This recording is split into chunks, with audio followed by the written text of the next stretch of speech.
ये कथा उस समय की है जब मनुष्य ने पहली बार धरती की छाती पर हल चलाया था।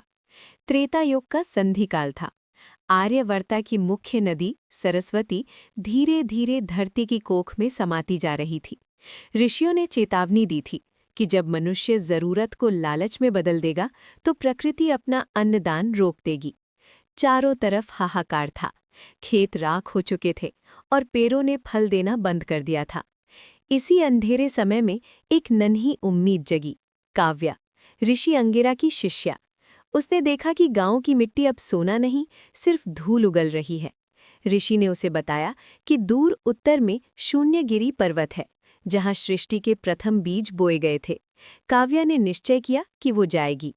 रास्ते में उसका सामना हुआ वनरक्षक से, एक विशाल यक्ष जिसकी आंखें मशाल जैसी थीं।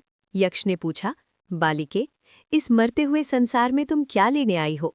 काव्या ने निर्दरता से कहा, मैं वो राज लेने आई हूं जिससे भूखे बच्चों का पेट भर सके। काव्या की बुद्धिमानी देखकर शून्यगिरी का द्वार खुल गया। वहां काव्या के सामने प्रकट हुए आरण्येश्वर। उनका शरीर किसी पुराने बरगद जैसा विशाल था। जटाओं में चंद्रमा की किरणें थीं। उन्होंने काव्या को एक हिरण्य पर्ण दिया, सोने का पत्ता। आरणेश्वर की आवाज गूंजी, याद रखो पुत्री, ये पत्ता शक्ति है। इससे तुम जो मांगोगी वो मिट्टी से सोना बनकर निकलेगा, पर इसकी कीमत है। जितना सोना तुम मांगोगी, तुम्हारे हृदय से ममता और प्रेम का उतना ही हिस्सा मिटता जाएगा। तुम पत्थर की होती जाओगी। कव्या ने लोते हुए कहा, प्रभु, अगर मेरा गांव जिंदा बचता है तो मुझे मेरा पत्थर होना मंजूर है। कव्या गांव लौटी। पत्ते के प्रभाव से सूखी धरती से अनाज फूटने लगा, पर लालच की आग कभी शांत नहीं होती। कलिंगा के महत्वाकांक्षी राजा वज्रबाहु ने जब ये चमत्कार देखा तो उसकी नीयत डोल गई। उसने कव्या को राज दरबार में बंदी बनाया और वो पत्ता छीन लिया।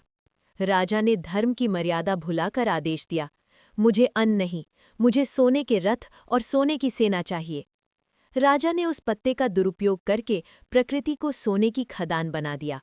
जंगल के हर हरे पत्ते को उसने सोने में बदल दिया, पर उसने ये नहीं देखा कि जो पेड़ सोना उगल रहा था वो अंदर से मर चुका था। पशु पक्षी भाग गए और हवा में ऑक्सीजन की जगह सोने की धूल भर गया। जब लालच हद से गुजर गया तो स्वयं महादेव ने अपनी तीसरी आंख खोली। धरती थरथराने लगी। पूरा सोने का महल मोम की तरह पिघलने लगा। राजा वज्रबाहु अपने ही सोने के जाल में फंस गया। पिघलता हुआ सोना नदी की तरह बहने लगा, जो सब कुछ राख करने वाला था। कव्या को एहसास हुआ कि प्रकृति का क्रोध तभी शांत होगा जब कोई निष्काम प्रेम की आहुति देगा। उसने उस पिघलते हुए स्वर्ण प्रवाह, मोल्टन गोल्ड में कूदने का फैसला किया। जैसे ही वो उसमें कूदी, चमत्कार हुआ। वो गर्म सोना ठंडा होकर नीली मिट्टी में बदल गया।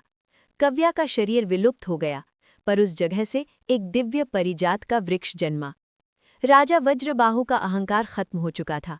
उसने अपना राजपाट त्यागा और उसी परिजात वृक्ष की छाया में तपस्या करने लगा। लोग कहते हैं कि आज भी उस जंगल में मिट्टी सोना नहीं उगलती, बल्कि जीवन उगलती है। ये कथा हमें याद दिलाती है कि हमारा इतिहास हमारा भविष्य है। जब हम प्रकृति से सिर्फ लेना चाहते हैं तो हम शून्य हो जाते हैं, पर जब हम उसे देना सीखते हैं तो हम अनंत हो जाते हैं। कव्या आज भी हर उस इंसान के अंदर जिंदा है जो एक नया पौधा लगाता है।